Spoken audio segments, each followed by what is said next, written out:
എല്ലാവർക്കും നമസ്കാരം. എൻ്റെ പേര് അഭിജിത്ത് എസ് ഭാരതി. ഇന്ന് നമുക്കൊരു ചോദ്യം വന്നിരിക്കുന്നത് ഈ കുഴികുത്തി കഞ്ഞിയെ പറ്റിയിട്ടൊന്ന് പറയാമോ എന്ന് ചോദിച്ചിട്ടാണ്. കുഴികുത്തി കഞ്ഞി ഈ എല്ലാ ആൾക്കാരും കഴിച്ചിരുന്ന ഒരു സംവിധാനമാണ്. കാരണം നമ്മളിന്നും കേരളത്തിലെ പ്രധാന ഫെസ്റ്റിവൽ സമയത്തിലൊക്കെ തന്നെ, ട്രഡീഷണൽ ഫെസ്റ്റിവൽസിലൊക്കെ തന്നെ ആഹാരം കഴിക്കുന്നത് ഇലയിട്ടിട്ടാണ്. വാഴയില വെട്ടി തുമ്പല അല്ലെ തൂഷണില എന്നൊക്കെ പറയും. ഈ വാഴയിലാണ് സോളിഡ് ഫോമിലുള്ള ഭക്ഷണ പദാർത്ഥമായിരിക്കുന്ന ചോറ് കഴിക്കുന്നത്. കറികളും എല്ലാം അതിനകത്ത് കുഴിച്ചിട്ടാണ് നമ്മൾ കഴിക്കുന്നത്. ഇതേപോലെ നമ്മൾ എല്ലാ സമയത്തും സോളിഡ് ഭക്ഷണങ്ങൾ കഴിച്ചിട്ടില്ല, അതായത് കട്ടിയ ആഹാരങ്ങൾ കഴിച്ചിരുന്നില്ല. ജലാംശമുള്ള കഞ്ഞി പോലുള്ള ആഹാര പദാർത്ഥങ്ങളൊക്കെ നമ്മൾ കഴിച്ചിരുന്നത് ഈ വാഴയില തന്നെയായിരുന്നു. ഈ വാഴയില നിരത്തിയിട്ട് കഴിഞ്ഞാൽ നമുക്കതിനകത്ത് ഈ ലിക്വിഡ് ഫോമിലുള്ള കഞ്ഞിയോ അങ്ങനെയുള്ള ആഹാര പദാർത്ഥങ്ങളൊന്നും കഴിക്കാൻ പറ്റാത്തത് കൊണ്ട് നമ്മുടെ പൂർവികരൊക്കെ ഈ ലിക്വിഡ് ഫോമിലുള്ള ഭക്ഷണ പദാർത്ഥങ്ങളൊക്കെ കഴിച്ചിരുന്നത് തടയും ഇലയും ഇട്ടായിരുന്നു. ഈ തടയും ഇലയും എന്താണെന്ന് പരിചയപ്പെടുത്താം. ഓലക്കാല്, അതായത് ഓലയുടെ ലീഫ്ലെറ്റ്സുകളുണ്ടല്ലോ, അത് നമ്മൾ ഇരിഞ്ഞെടുത്തതിന് ശേഷം അത് വട്ടത്തിൽ കിട്ടുമെന്ന് പറയുമ്പോൾ ഇറുകിൽ വെച്ച് ഇങ്ങനെ കുത്തി ഒരു റൗണ്ട് ഷേപ്പിലാക്കും. അതിങ്ങനെ വയ്ക്കും. അതിൻ്റെ പുറത്തേക്ക് വാഴയില ഇടും. വാഴയില ഇട്ടിട്ട് ചൂടുള്ള കഞ്ഞി അതിൻ്റെ പുറത്തേക്ക് ഒഴിക്കുമ്പോൾ ഈ ചൂട് കഞ്ഞി ഈ വാഴയിലേക്ക് വീണിട്ട് വാഴയില വാടി താഴേക്ക് അമരും. അപ്പോൾ ഒരു ചെറിയൊരു ബൗൾ പോലെ സംവിധാനമാകും, ഒരു ഓവൽ ഷേപ്പ് ആകും. അതിനകത്തുനിന്ന് പ്ലാവില കൊണ്ടിട്ട് കഞ്ഞി ഒരു കുടിക്കും. ഇതിൻ്റെ കൂട്ടാനെന്ന് പറയുന്നത് വല്ല അസ്ത്രം എന്നൊക്കെ ആലപ്പുഴ ഭാഗത്ത്, കായംകുളം മധ്യ തിരുവിതാംകൂറിൽ അസ്ത്രം എന്നൊക്കെ പറയും, കൊഴയെന്ന് പറയും, പുഴുക്കെന്ന് പറയും. അങ്ങനെ പല സ്ഥലത്തും പല പേരിലൊക്കെ ആയിരിക്കും പറയുന്നത്. ഇതായിരിക്കും മിക്കവാറും ഇതിൻ്റെ കറി. ഈ കറി എന്ന് പറയുമ്പോൾ ചേന, ചേമ്പ്, കാച്ചിൽ, ചക്ക, ചെറുപയർ, വൻപയർ, കടല ഇതുപോലുള്ള സാധനങ്ങളെല്ലാം കൂടി ഇട്ടൊരു മിക്സായിട്ടൊരു കൂട്ടാണ്. ഒരു മഞ്ഞ കളറിലോ അല്ലെങ്കിൽ മഞ്ഞ കലർന്ന ഓറഞ്ച് നിറത്തിലോ ഒക്കെ ആയിരിക്കും ഇതുണ്ടാവുന്നത്. കഞ്ഞിയും കറിയും എന്ന് പറയും. ഇതായിരിക്കും എൻ്റെ പ്രധാന ഭക്ഷണം. ഇതായിരിക്കും മിക്ക ദിവസങ്ങളിലും ബ്രേക്ക്ഫാസ്റ്റ്. ഉച്ചയ്ക്ക് ചോറൊക്കെ വളരെ റയറായിട്ടേ ഉണ്ടാവുള്ളൂ. മിക്ക വീടുകളിലും കഞ്ഞിയൊക്കെ തന്നെയായിരിക്കും. ഈ കൃഷി സമയത്തിൽ ജോലിക്കാർക്ക് ഈ കഞ്ഞി തന്നെയായിരിക്കും കൊടുക്കുന്നത്. കാരണം സദ്യയൊന്നും കൃഷി സമയത്തൊന്നും കൊടുക്കാൻ പറ്റുകയില്ല. കാരണം എന്താ വെച്ചാൽ 10, 200, 300 ഒക്കെ ആൾക്കാർ ജോലിക്ക് നിൽക്കുന്ന സമയത്ത് ചോറും കൂട്ടാനും ഒക്കെ കൊടുക്കുന്നത് പ്രായോഗികമല്ല. അതുമാത്രമല്ല, ഇത് കഴിക്കാനും ബുദ്ധിമുട്ടാണ്. അതുകൊണ്ട് തന്നെ കഞ്ഞിയുടെ കൂടെ കറി ഇതൊക്കെയാണ് കൃഷിക്കാർക്ക് പണ്ട് കേരളം ഒട്ടുക്കെ കൊടുത്തുകൊണ്ടിരുന്നത്. അപ്പോൾ ഒരു കൃഷി സമയത്തിൽ 100 കണക്കിന് ആൾക്കാരുണ്ടാകും. 100 കണക്കിനെന്ന് പറയുമ്പോൾ 100ൻ്റെ മൾട്ടിപ്ലിക്കേഷനുകളായിരിക്കും ഉണ്ടാകുന്നത്.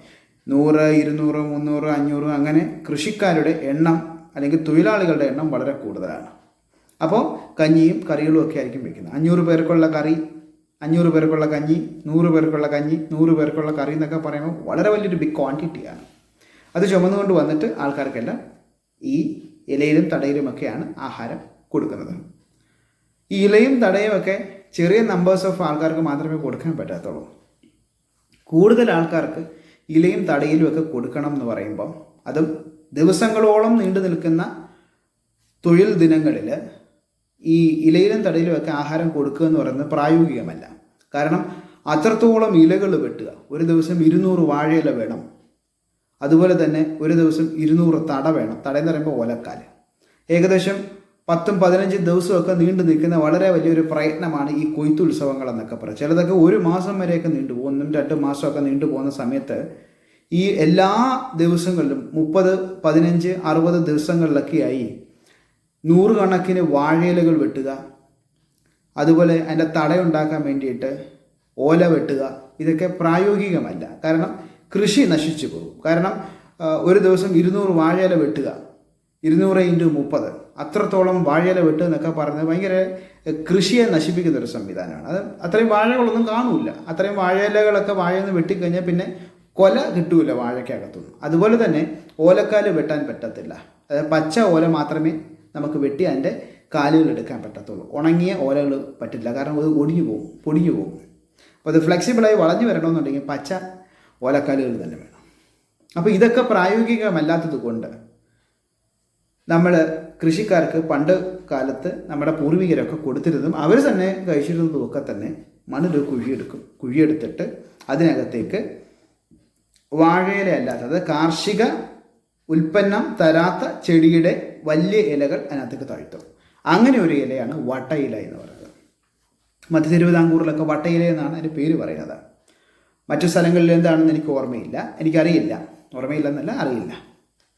അപ്പോൾ ഈ വട്ടയില താഴ്ത്തി വട്ടയിലയ്ക്കകത്തേക്ക് കഞ്ഞി ഒഴിച്ച് തൊട്ടടുത്ത് ഒരു ചെറിയൊരു പാത്രം വയ്ക്കും. പാത്രം എന്ന് പറയുമ്പം ഈ വട്ടയില തന്നെയായിരിക്കും. ആ വട്ടയിലയ്ക്കകത്തോട്ട് ഈ പുഴുക്ക് അല്ലെങ്കിൽ ഈ അസ്ത്രം അല്ലെങ്കിൽ ഈ കറി ഒഴിച്ചിട്ട് അതും ചേർത്തിട്ട് ആൾക്കാർ കഴിക്കും.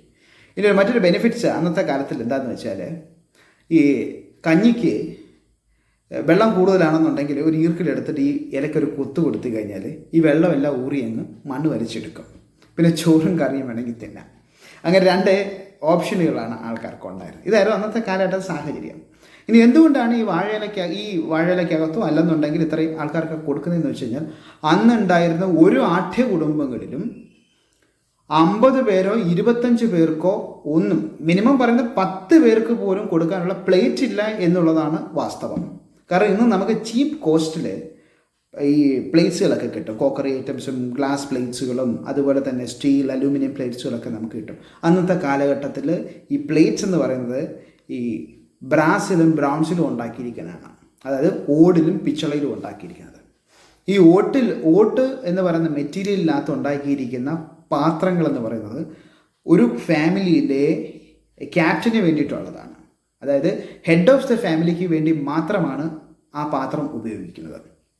അല്ലാതെ നമ്മളിന്ന് പറയുന്ന പോലെ മണ്ണിൻ്റെ പിഞ്ഞാണങ്ങളൊന്നും അന്നില്ല. മണ്ണിൻ്റെയൊക്കെ ഒരു കലം വാങ്ങിച്ച് അരി വയ്ക്കുന്ന ഒരു കലം വാങ്ങിച്ചു കഴിഞ്ഞാൽ ഏകദേശം ഒരു 60, 70, 100, 100 വർഷങ്ങളൊക്കെ ആണ് ആൾക്കാർ ഉപയോഗിക്കുന്നത്. അത് അമ്മായിമ്മ നിധി കൊടുക്കണ പോലെയാണ് പണ്ടുള്ള ആൾക്കാർക്ക് കലം കൊടുക്കുന്നത്. ഇതെൻ്റെ അമ്മായിമ്മ തന്ന മംഗലമാണ്, നീ ഉപയോഗിക്കണം എന്ന് പറയുന്നത്. അത്ര ശ്രദ്ധയോട് കൂടിയിട്ടാണ് അന്നൊക്കെ ആൾക്കാർ പാത്രങ്ങളൊക്കെ ഉപയോഗിച്ചിരുന്നത്. പക്ഷേ ഇന്ന് നമുക്ക് ഒരു മാസം പോലും ഒരു മൺചട്ടി ഒന്നും ഉപയോഗിക്കാൻ പറ്റത്തില്ല എന്നുള്ളതാണ് ഒരു യാഥാർത്ഥ്യം. ഗ്ലാസ് പാത്രങ്ങൾ ഒന്നും തന്നെ ഉപയോഗിക്കാൻ പറ്റത്തില്ല. കാരണം നമ്മൾ കെയർലെസ് ആയിട്ട് യൂസ് ചെയ്യുന്നത് കൊണ്ട് തന്നെ അത് പൊട്ടി ഉടഞ്ഞ് നശിച്ചു പോകും. അന്ന് ഇങ്ങനെയായിരുന്നു ആൾക്കാർ കഴിച്ചിരുന്നത്. അതായത് കുടുംബത്തിലെ കാരണവർക്ക് മാത്രം ഓട്ട് ഗ്ലാസ്സുകളും ഓട്ട് കിണ്ണങ്ങളും ഓട്ട് വട്ടകങ്ങളും ഓട്ട് പിഞ്ഞാണങ്ങളും പിച്ചള പിഞ്ഞാണങ്ങളും ഒക്കെ ഉള്ളൂ. ബാക്കിയുള്ള മെമ്പേഴ്സ് എല്ലാം തന്നെ ഇലയ്ക്കകത്ത് തന്നെ ആയിരിക്കും കഴിക്കുന്നത്. വളരെ റയറായിട്ട് ചില കുടുംബങ്ങളിലൊക്കെ ഇരുമ്പ് പിഞ്ഞാണങ്ങൾ കാണും. അതായത് ഇരുമ്പിനകത്ത് ഉണ്ടാക്കിയിരിക്കുന്ന പിഞ്ഞാണം, അതിൻ്റെ പുറത്ത് ഒരു പ്ലാസ്റ്റിക് പോലത്തെ അന്നത്തെ ഒരു മെലാമിൻ കോട്ടിംഗ് ഉള്ള ഒരു ഇരുമ്പ് പിഞ്ഞാണങ്ങൾ. ചില സിനിമയ്ക്കകത്തൊക്കെ നമുക്ക് കാണാൻ പറ്റും. സെൻട്രൽ ജയിലിലും പഴയ സെൻട്രൽ ജയിലിലൊക്കെ ഈ ഇരുമ്പ് പിഞ്ഞാണത്തിനകത്താണ് ആഹാരമൊക്കെ ആൾക്കാർക്ക് കൊടുത്തുകൊണ്ടിരുന്നത്.